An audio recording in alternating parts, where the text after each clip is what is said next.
સરકારે એનએચપીસી, રેલટેલ અને એસજેવીએનને નવરત્નનું સ્ટેટસ આપ્યું છે અને ક્યારેય પણ કોઈ સ્ટોકને નવરત્નનું સ્ટેટસ મળી ગયું મતલબ એનો બેડો પાર થઈ ગયો. અહીંયા મ્યુચ્યુઅલ ફંડનું જબરદસ્ત હોલ્ડિંગ રહે, અહીં લોકોનું રિટેલનું જબરદસ્ત હોલ્ડિંગ રહે અને ઓલરેડી આ બધા સ્ટોક સારા ચાલી ગયા છે.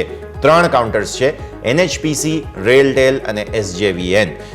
સર, 3માંથી કોઈ સિલેક્ટ કરવું હોય તમે કયો કરશો? મારી પસંદગી એનએચપીસી ના કાઉન્ટરની રહેશે. ઓવરઓલ લોંગ ટર્મના ચાર્ટ પર પણ સ્ટ્રોંગ બ્રેકઆઉટ બાદ સારું એવું આપણને મોમેન્ટમ જોવા મળ્યું હતું.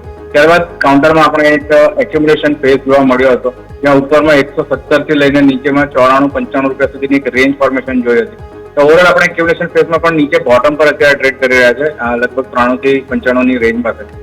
જે રીતે આજના ટ્રેડિંગ સેશનમાં જે બ્રેકઆઉટ થયો છે ગેપઅપ જોડે લાસ્ટ ટ્રેડિંગ સેશનમાં ઇમ્પોર્ટન્ટ રિવર્સલ કેન્ડલસ્ટિક ફોર્મેશન જોવા મળી હતી. મોમેન્ટમ પણ એક સ્ટ્રોંગ બિલ્ડ થતા જોવા મળી રહ્યું છે. મારી પસંદગી એનએચપીસી નું કાઉન્ટર હશે. 99 રૂપિયા પાસે ટ્રેડ કરી રહ્યો છે.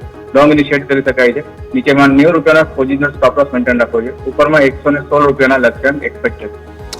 ઓકે.